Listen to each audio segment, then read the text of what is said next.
करवा चौथ की कहानी बहुत समय पहले की बात है। एक साहूकार के 7 बेटे और उनकी एक बहन करवा थी। सभी सातों भाई अपनी बहन से बहुत प्यार करते थे, यहाँ तक कि वे पहले उसे खाना खिलाते और बाद में स्वयं खाते थे। एक बार उनकी बहन ससुराल से मायके आई हुई थी। शाम को भाई जब अपना व्यवसाय बंद कर घर आए तो उन्होंने देखा उनकी बहन बहुत व्याकुल थी। सभी भाई खाना खाने बैठे और अपनी बहन से भी खाने का आग्रह करने लगे, लेकिन बहन ने बताया कि उसका आज करवा चौथ का निर्जल व्रत है और वह खाना सिर्फ चंद्रमा को देखकर उसे अर्घ देकर ही खा सकती है। चूंकि चंद्रमा अभी तक नहीं निकला है, इसलिए वह भूख प्यास से व्याकुल हो उठी है।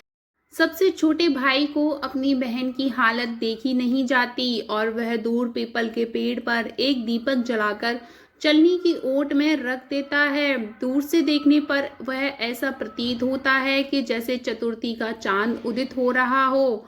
इसके बाद भाई अपनी बहन को बताता है कि चांद निकल आया है, तुम उसे अर्घ देने के बाद भोजन कर सकती हो। बहन खुशी के मारे सीढ़ियों पर चढ़कर चांद को देखती है, उसे अर्घ देकर खाना खाने बैठ जाती है। वह पहला टूक मुंह में डालती है तो उसे छींक आ जाती है, दूसरा टुकड़ा डालती है तो उसके मुंह में बाल निकल आता है और जैसे ही तीसरा टुकड़ा मुंह में डालने की कोशिश करती है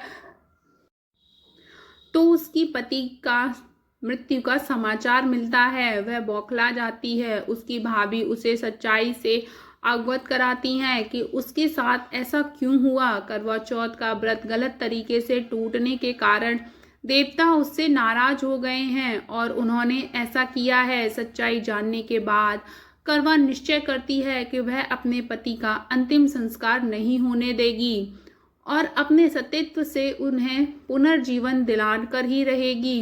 वह पूरे 1 साल तक अपने पति के शव के पास बैठी रहती है, उसकी देखभाल करती है, उसके ऊपर उगने वाली सुई नुमा घास को एकत्रित करती जाती है। 1 साल बाद फिर करवा चौथ का दिन आ जाता है। उसकी सभी भाभियां करवा चौथ का व्रत रखती हैं।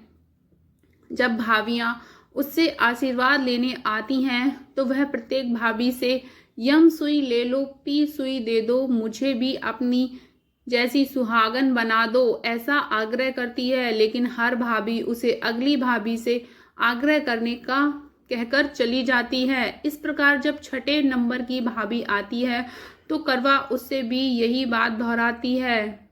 यह भाभी उससे बताती है कि चूंकि सबसे छोटे भाई की वजह से उसका व्रत टूटा था, अतः उसकी पत्नी में ही शक्ति है कि वह तुम्हारे पति को दोबारा जीवित कर सकती है।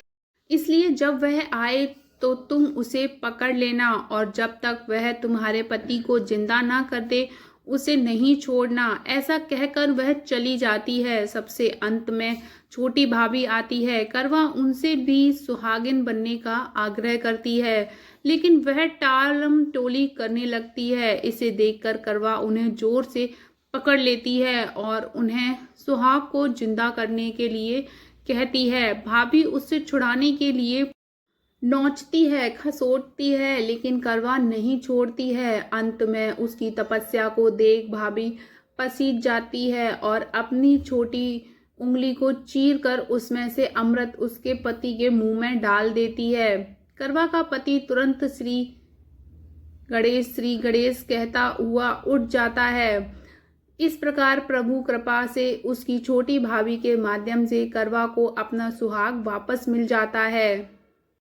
हे श्री गणेश माँ गौरी, जिस प्रकार करवा को चीर सुहागन का वरदान आपने मिला है, वैसे ही सब सुहागनों को मिले।